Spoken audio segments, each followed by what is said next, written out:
हिमाचल प्रदेश के सोलन में प्रधानमंत्री मोदी इस वक्त जनसभा को संबोधित कर रहे हैं। सीधे आपको लिए चलते हैं। पुरानी बातें याद आना बहुत स्वाभाविक था। ये हमारे लखविंद्र राणा यहां बैठे हैं। हम दोनों इतना ट्रैवलिंग करते थे पहले एक साथ बहुत दौरा होता था मेरा। लखविंद्र हमेशा मेरे साथ में रहा करता था। और ये सोलन मॉल रोड पर हमारे मनोहर लाल जी के चने,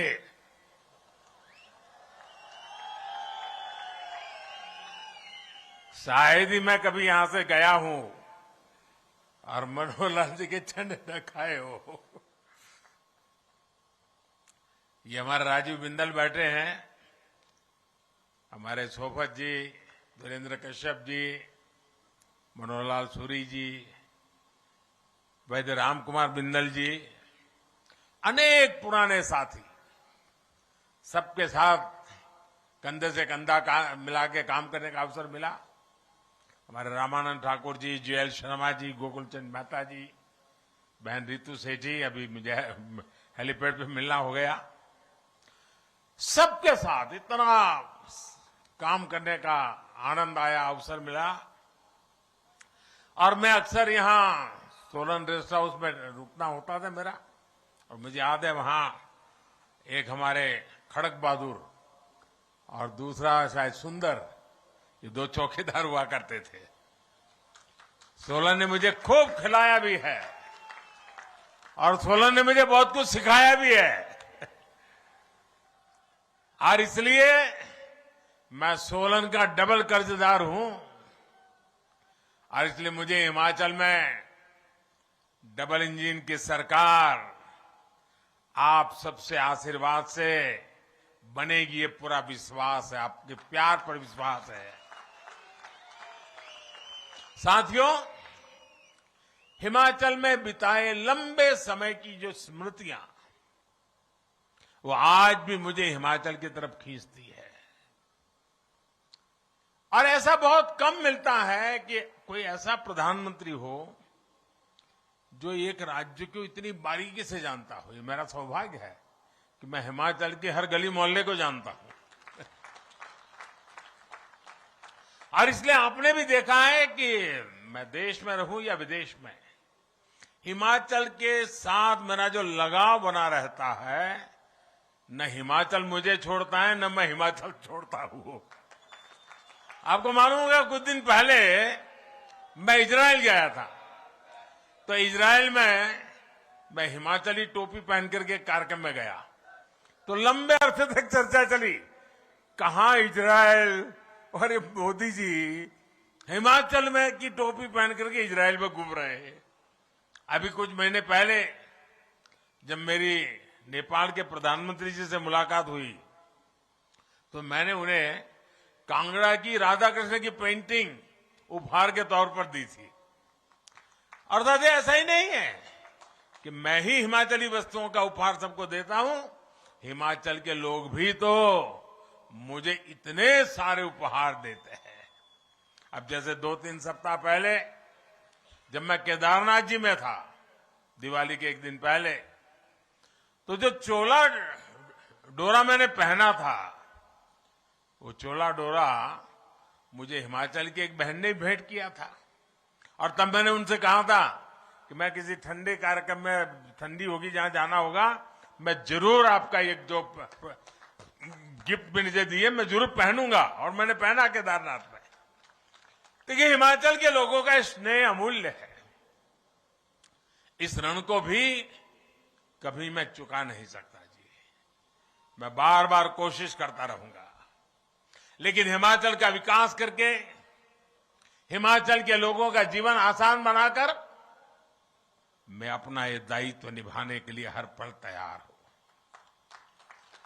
साथियों, हिमाचल को आज जिसकी सबसे ज्यादा जरूरत है, वो है राज्य को स्थायित्व देने वाली भाजपा सरकार।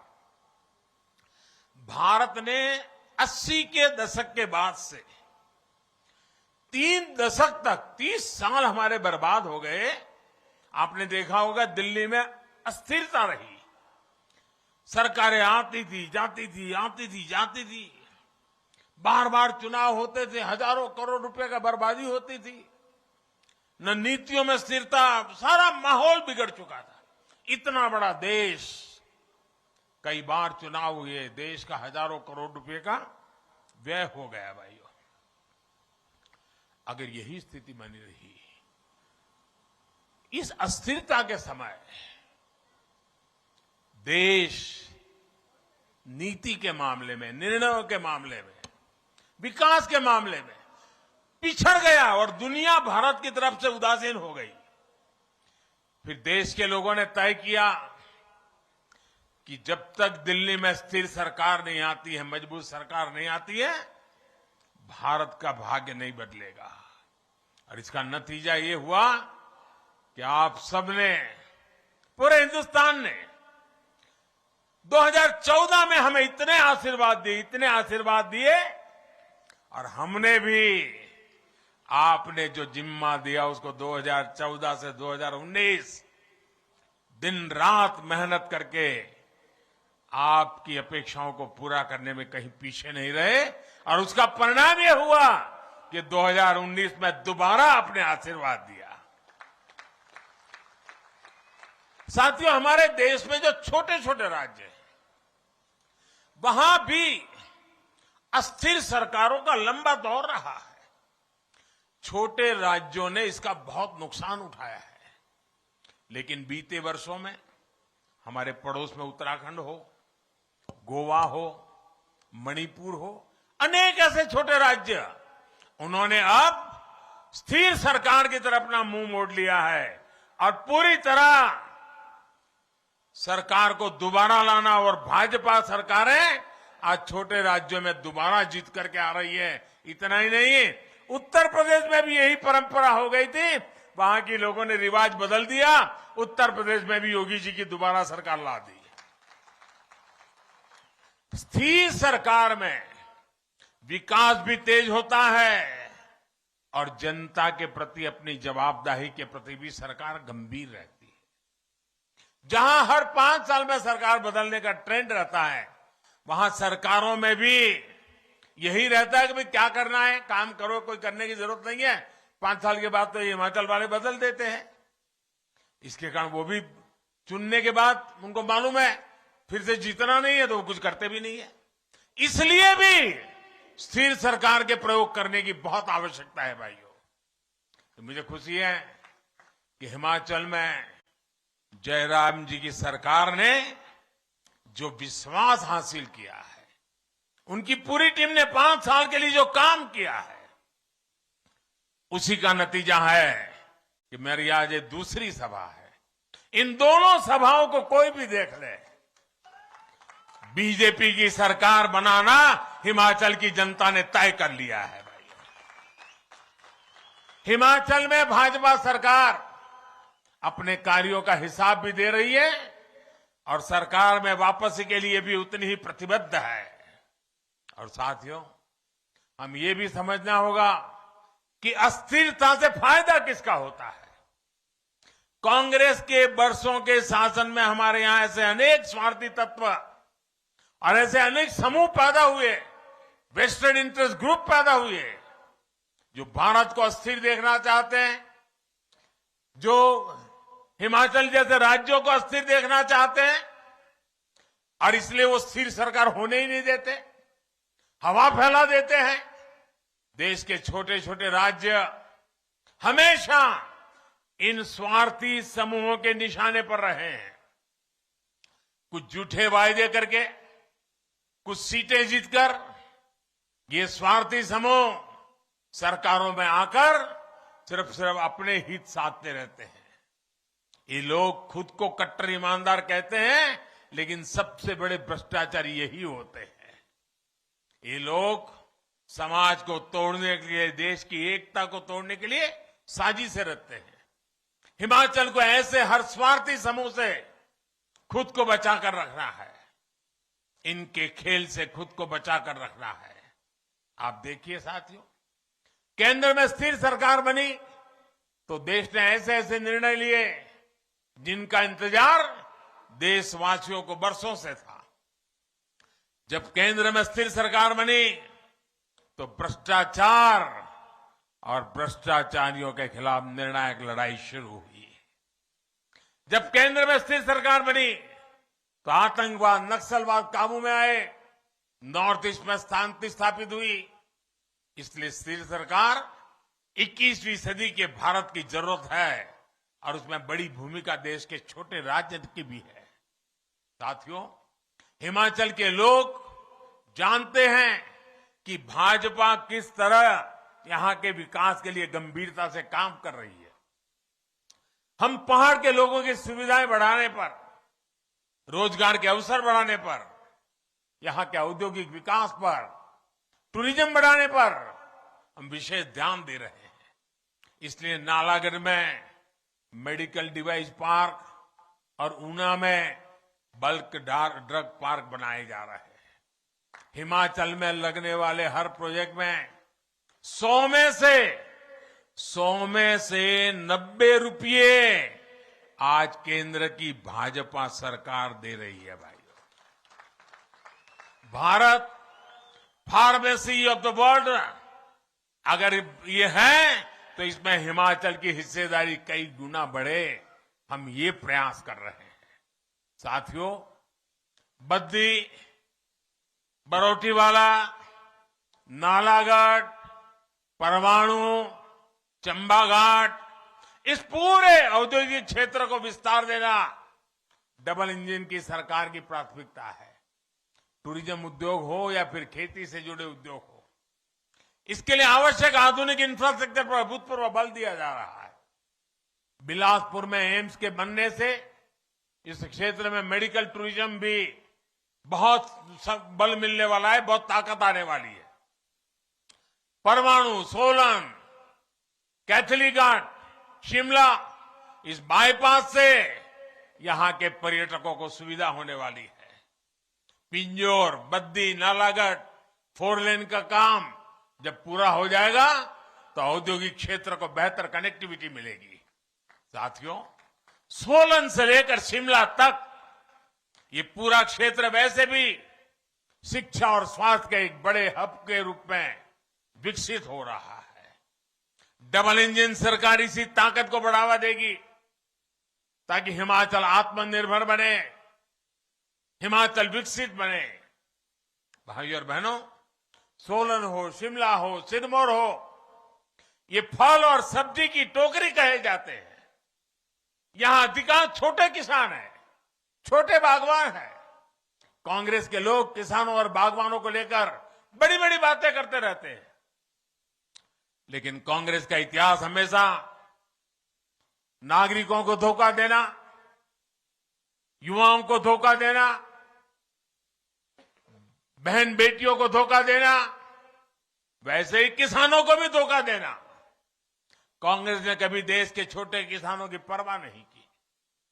जिस कर्ज माफी का कांग्रेस ने ढिंढोरा पीटा, उसमें भी कांग्रेस ने खेल कर दिया।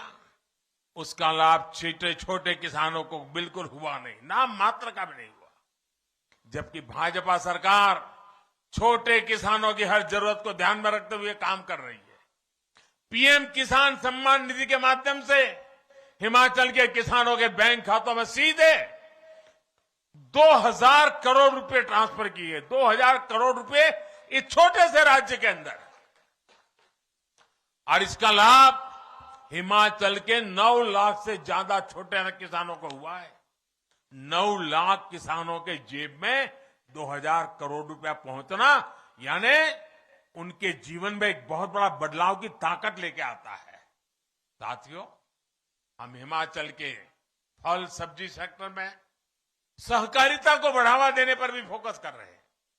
किसान उत्पादक है, वही भंडारण का, कोल्ड स्टोरेज का मालिक भी हो और फूड प्रोसेसिंग कारखानों में हिस्सेदार भी हो, इस पर हम बल दे रहे हैं। एफपीओ यानी किसान उत्पादक संघों का निर्माण इसी उद्देश्य से किया जा रहा है। सैकड़ों छोटे छोटे किसान, बागवान मिलकर बड़ी ताकत बने, इसके लिए नाबार्ड से करोड़ों रुपए दिए जा रहे हैं। दिसंबर 8 के बाद जब फिर डबल इंजन सरकार काम संभालेगी, उसके बाद इस काम को और ज्यादा गति दी जाएगी और तेज किया जाएगा। यहां के सेब, यहां की सब्जियां, यहां का दूध किसान रेल से बहुत कम भाड़े में देश के बड़े बड़े बाजारों तक पहुंचे, इसके लिए भी काम चल रहा है। साथियों, हम कैसे किसानों का, बागवानों के हित की चिंता करते हैं, इसका एक और उदाहरण आपको देना चाहता हूं। दुनिया में पहले कोरोना के कारण और फिर लड़ाई के कारण खाद के दाम, फर्टिलाइजर के दाम कई गुना बढ़ गए, लेकिन डबल इंजन सरकार ने किसान पर बोझ नहीं पड़ने दिया। आपको जरा सुनना चाहिए और इन चीजों को याद रखना चाहिए भाइयों। शायद आप तक ये बात पहुंची नहीं होगी। आज यूरिया की एक बोरी हमें बाहर से लाना पड़ता है, विदेशों से हमारे किसानों के लिए लाना पड़ता है। एक बोरी हम 2000 रुपये में लाते हैं, लेकिन हमारे किसानों को कितने में देते हैं? 2000 की यूरिया की बोरी मेरे किसानों को 270 रुपये से भी कम रुपयों में दी जाती है। 2000 से लाना और 270 से भी कम में देना, ताकि मेरे किसान के सर पर बोझ न पड़े। और करीब करीब 1700-1800 रुपया ये बोझ सरकार खुद उठा रही है। कुछ लोग 100 रुपये की भी अगर छूट देंगे ना, तो 1000 रुपये का विज्ञापन छपवा देते हैं। ऐसे लोगों से भी हिमाचल के लोगों को सतर्क रहना है। साथियों, आपसे बात करते हुए मुझे एक बात और याद आ रही है। पिछली बार जब मैं शिमला आया था, तो पहाड़ की एक बिटिया ने मुझे एक तस्वीर भेंट की थी। वो तस्वीर मेरी मां की थी। जब मैंने उस तस्वीर को देखा, तो अपनी मां के साथ ही हिमाचल के गांव कस्बों की हजारों माताओं बहनों का स्मरण हो आया। यहां कितनी माताओं बहनों के हाथ की बनी रोटी मैंने खाई है। अनेक परिवारों में मेरा भोजन हुआ है, और मैं इसे अपना सौभाग्य समझता हूं कि यहां की माताओं बहनों के लिए कुछ कर पा रहा हूं, उनकी सेवा कर पा रहा हूं। महामारी के इस समय में गरीब परिवारों की बहनों को अपने बच्चों की भूख की चिंता ना करनी पड़े, इसके लिए हमारी सरकार मुफ्त राशन दे रही है। मेरी किसी गरीब मां को ऐसे दिन नहीं देखने पड़े कि घर में चूल्हा न जला हो। मेरी गरीब मां को कभी ये देखना न पड़े कि आज बच्चों को पानी पिला करके सुलाना पड़ा। ये नौबत न आए। आज इतना समय हो गया कोरोना काल का, 80 करोड़ लोगों को मुफ्त में खाना देता, और जब दुनिया के लोग सुनते हैं ना, तो उनका अचरज होता है, कितना बड़ा काम हो रहा है। लेकिन माताएं बहनें, अगर दिल्ली में तुम्हारा बेटा बैठा हो और तुम्हारे घर में चूल्हा न जले, ये कैसे हो सकता है? हिमाचल में 17 लाख के आसपास परिवार गांव में रहते हैं। आजादी के 7 दशकों तक इनमें से आधों के पास नल से जल नहीं था, पानी घर में नहीं आता था। लेकिन डबल इंजन सरकार ने सिर्फ 3 वर्षों में ही हिमाचल में 9 लाख नए परिवारों को नल से जल की सुविधा से जोड़ा है। और जब नल से जल आता है ना, वो माता मोदी को आशीर्वाद दिए बिना रह नहीं सकती है। जयराम सरकार को आशीर्वाद दिए बिना रह नहीं सकती है। और इसका सबसे बड़ा लाभ हमारी इन माताओं बहनों को मिला है, हमारी बेटियों को पढ़ाई में सुविधा हुई है। आयुष्मान भारत योजना से लाखों रुपए का मुफ्त इलाज पाने वालों में बड़ी संख्या में हमारी माताएं बहनें भी हैं। टॉयलेट हो या गैस कनेक्शन हो, इनको तो पहले की सरकारें कोई जरूरत ही नहीं समझती थी। माताओं बहनों की मर्यादा की रक्षा के लिए, उनकी सहूलियत के लिए लाखों शौचालय बनवाने का सौभाग्य भी मुझे मिला है। उज्ज्वला के गैस सिलेंडर ने भी लाखों महिलाओं का जीवन आसान बनाया है। इंडिया टीवी हर वक्त हर जगह डाउनलोड करने के लिए सर्च करें India TV news Google play store या ऐप स्टोर पर।